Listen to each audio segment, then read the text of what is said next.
Hey, it's Jared. Welcome back to my YouTube channel.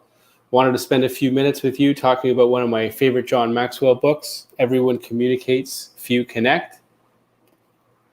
One of John's greatest works, What Most Effective People Do Differently. So I gotta share my screen here.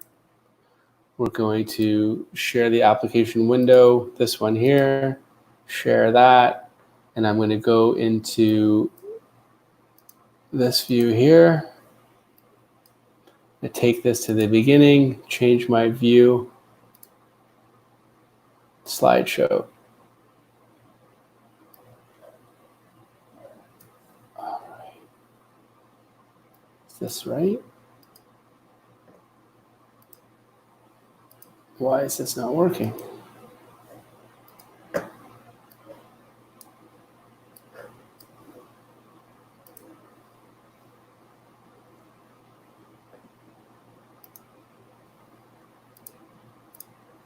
Share screen.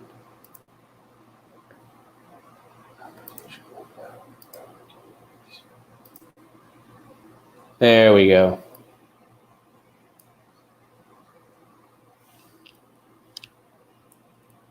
All right.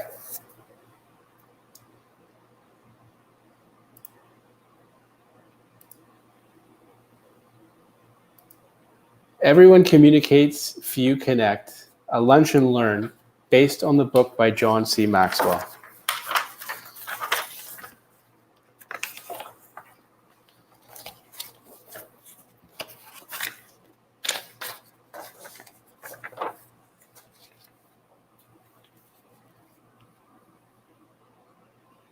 Obviously, connecting is a huge subject, and I'm basing my comments based on this book.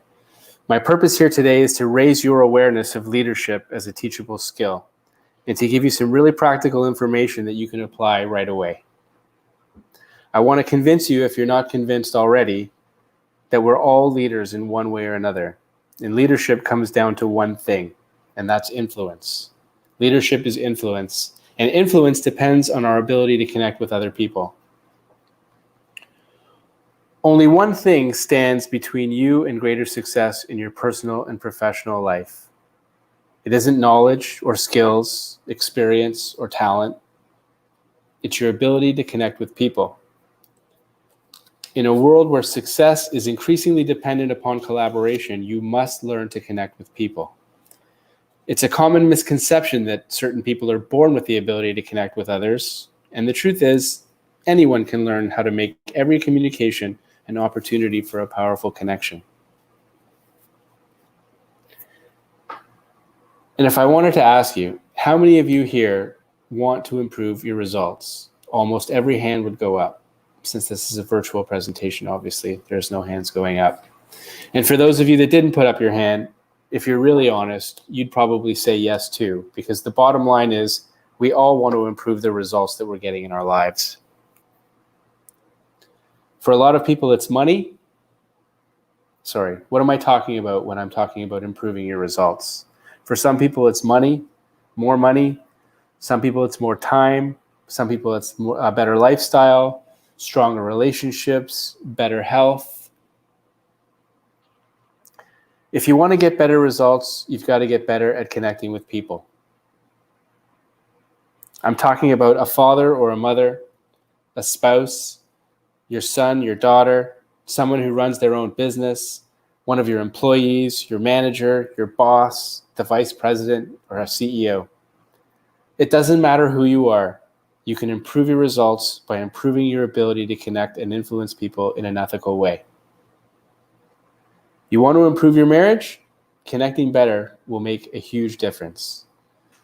I can tell you after being certified at the IMC last year, this year of marriage with my wife, Melanie, has been the best year of our 10. It's been the best year yet. No joke. If you want a promotion, you need to connect better with your boss, or maybe your customers, maybe your friends you need to connect better with, or maybe it's your team. And if you want to improve your relationships with your friends, it's all about connecting. We need people. You can't do anything on your own in today's world. We need to be able to connect and influence other people to succeed in this world. The friction you experience in your day-to-day life comes down to leadership, connecting, and influence. And everything I'm talking about is absolutely 100% a teachable skill, which means you can learn to connect, you can learn to lead, you can learn to improve your ability to influence people, but only if you want to. I spend a great deal of time trying to convince people that it's a common misconception that certain people are born with the ability to connect. The truth is, anyone can learn how to make every communication an opportunity for a powerful connection. It's within your reach. It might be out of your comfort zone, but it is well within your reach. The reason that learning to connect can make such a difference in your results, to all your results, is that it's such a neglected skill. Most people don't give any thought whatsoever to developing their ability to connect with people, either because they don't see it as a skill or they don't see it as important. And because they don't give it any thought, it's outside of their awareness. They're not conscious of the impact it has on them. And this probably wouldn't be such a problem if people weren't so emotional. But human beings are emotional. We're emotional creatures at heart. We are gifted with an intellect. We kid ourselves that we're rational, logical human beings. I do it all the time. But it's not true. Humans, we're emotional creatures, and our emotions rule our lives. Why is this a problem? Well, how many of you have heard the saying that goes something like, he does that if you push his buttons, or you need to know how to get her going, you know? We can all be logical in certain situations, but there are others that with a certain trigger can flip our switch and we can't help ourselves. The red cloud descends and the emotional storm blows right through us. So, summary of the topics we're going to be covering today. John's book, Everyone Communicates, Few Connect, lay a powerful learning system split into two parts. Connecting principles is the first part, and connecting practices is the second part. And when integrated and applied, these lessons will help redefine and reinvent your personal, professional, and family relationships. Now, obviously, there's more to connecting than we can cover here today. I could dedicate an entire one-day workshop to really understanding the principles of connecting, but I can summarize them for you here. Applying these principles through the practices that we go over in the workshop, but this is something that you can apply right away. If this is something that interests you, if you've decided you are going to improve your people skills or your ability to connect, then I'll give you some tools that you can use right away.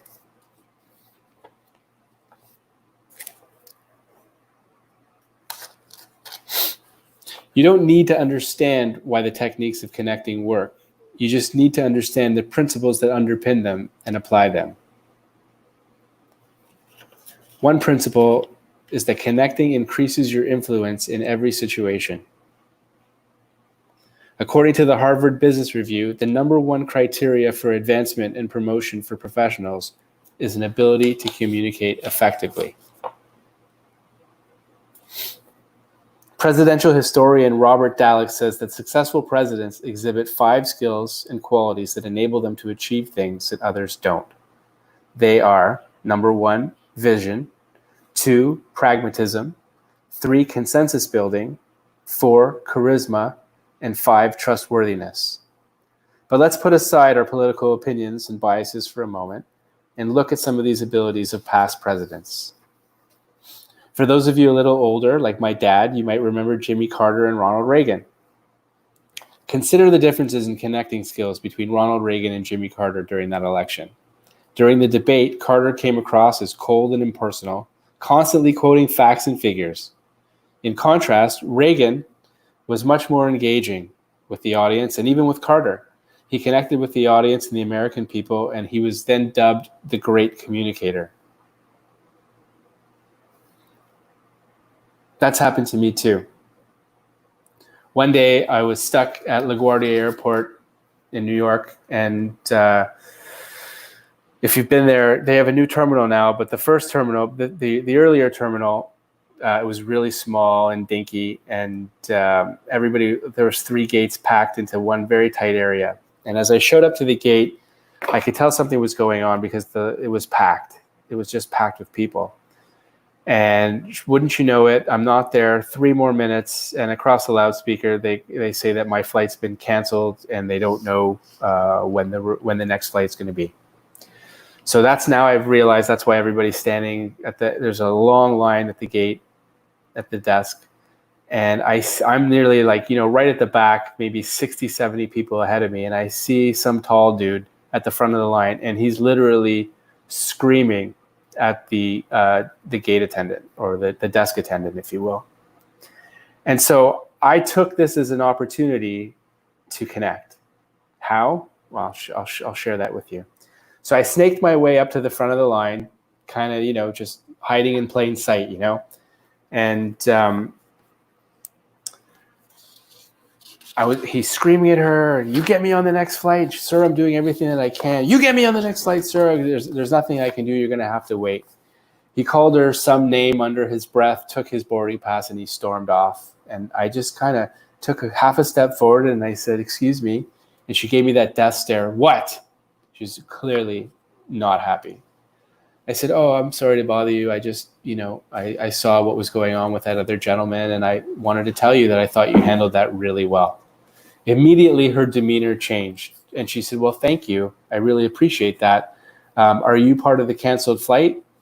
And I said, "Yeah, I think so. I don't know really." I handed her my boarding pass, and before I could even get the words out of my mouth, literally 6 seconds later, a brand new boarding pass was popped out. She gave it to me. I was literally on the next flight out 15 minutes later.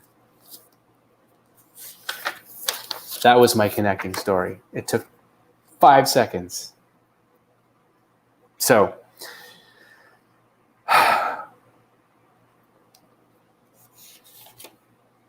if you recall, I mentioned earlier that anyone can learn how to make every communication an opportunity for a powerful connection, just like I did at LaGuardia.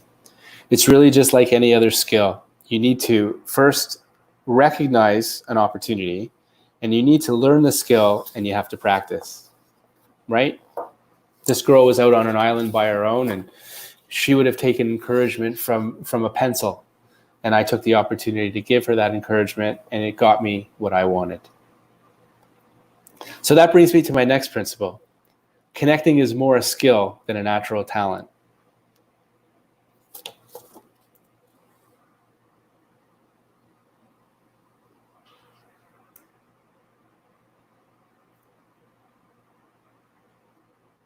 Sorry, guys. I love this quote by Ralph Waldo Emerson. Think and Grow Rich, Ralph Waldo Emerson. No, that's not true.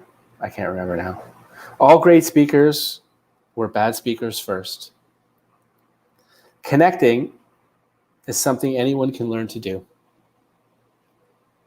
but one must study communication to improve at it.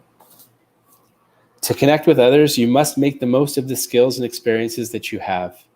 There are several factors that great connectors draw upon to cause people to listen to them. The first is relationships. Who you know. Who you know. A quick way to gain credibility with an individual, a group, or an audience is to borrow it from someone who has credibility with them.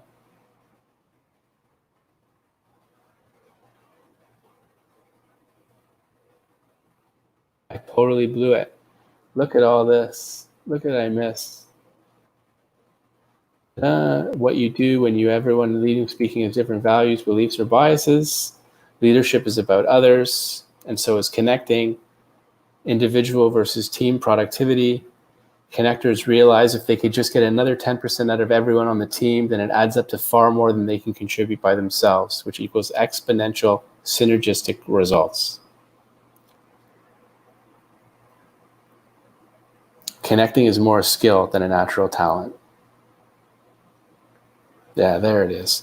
Here in the book, it says it was Ralph Waldo Emerson, but I knew on the PowerPoint it said John D. Rockefeller. 5 factors for connecting.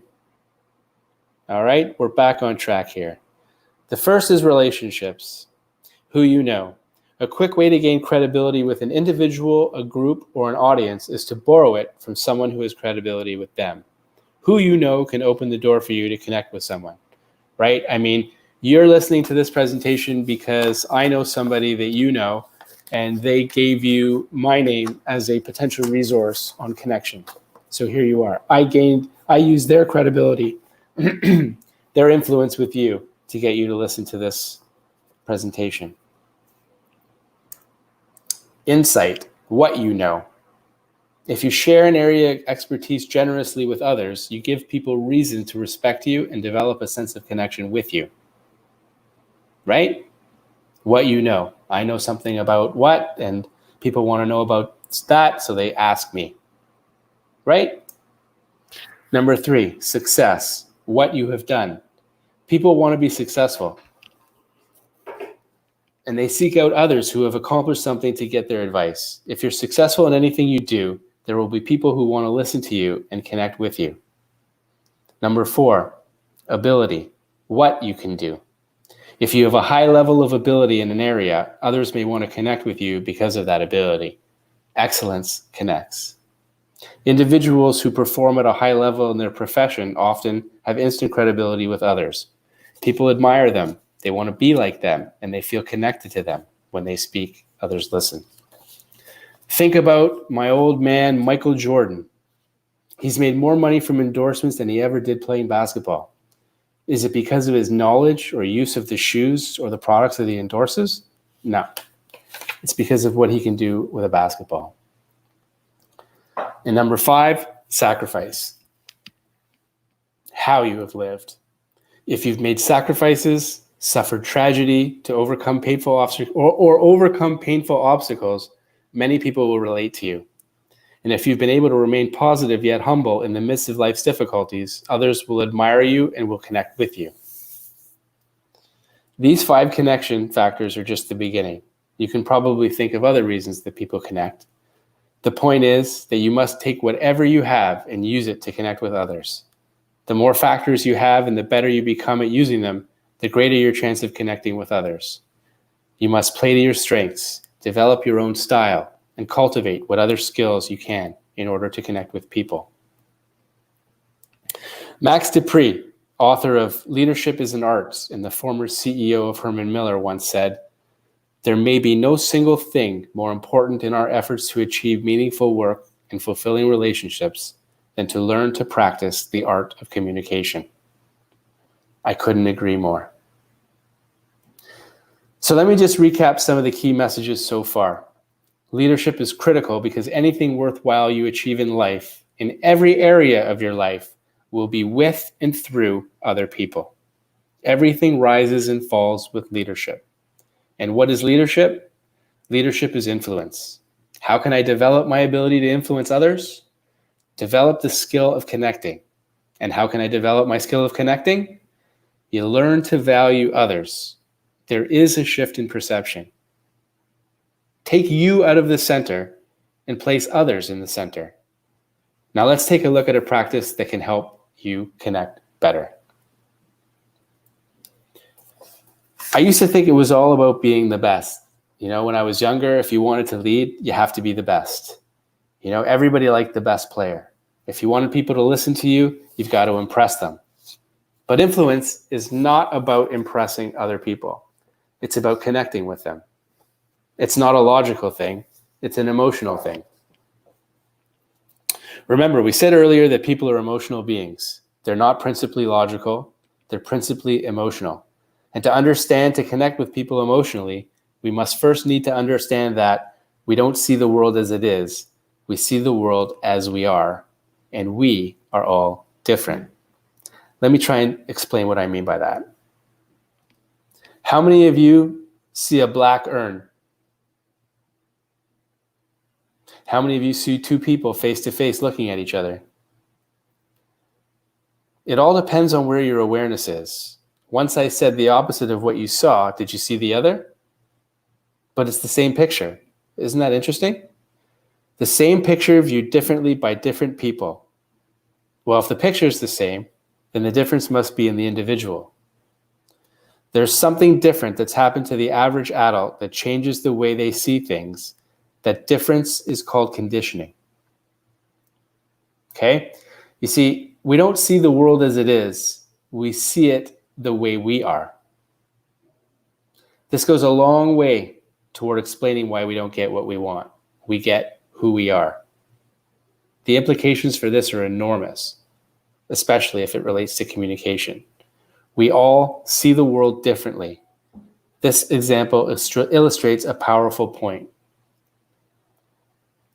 We are all different. We all see the world differently. We have different beliefs, different values. Different things are important to us. We all have different passions, expectations, and tolerances. To ignore this when trying to connect is to miss the whole point of connecting at all. Connectors understand this. They know they have to connect with people on common ground.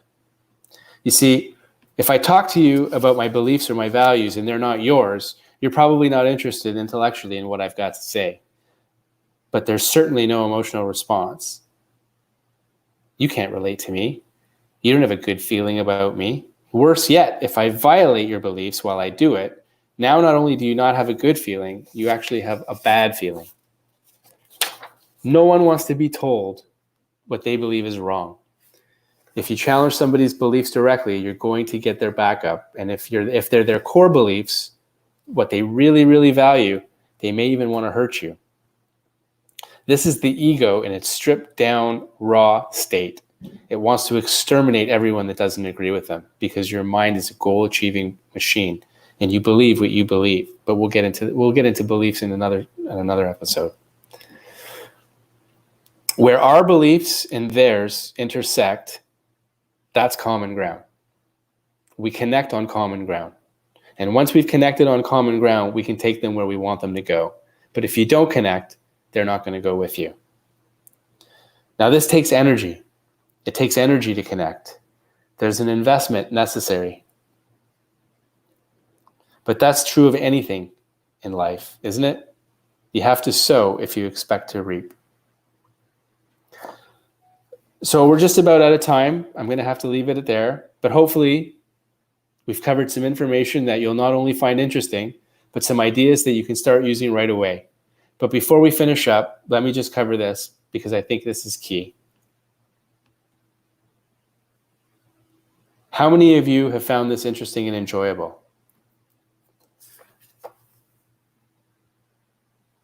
So the presentation is normally pretty well received. It's got a lot of good information in it, and it's presented in an entertaining way. The trouble is, it doesn't have the impact that it needs to have for one simple reason. Change is not an event. It's a process. We have a tendency to overestimate the event and a tendency to underestimate the process. You see, an event, which is important, won't develop you as a communicator and a connector, but it can get you started on becoming better. If you think about it, to develop as a communicator and a connector, we're talking about changing our behaviors, and unfortunately, we just can't snap our fingers and be changed.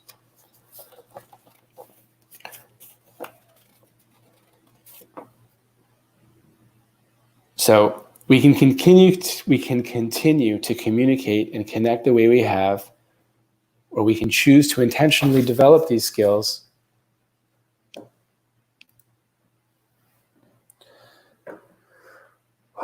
We can choose to intentionally develop these skills. I'm going to take that off now. But if you'd like to learn more about John's book, or you'd like to book a call with me, get in touch, jared@saltzman.ca, or leave a message in the comments.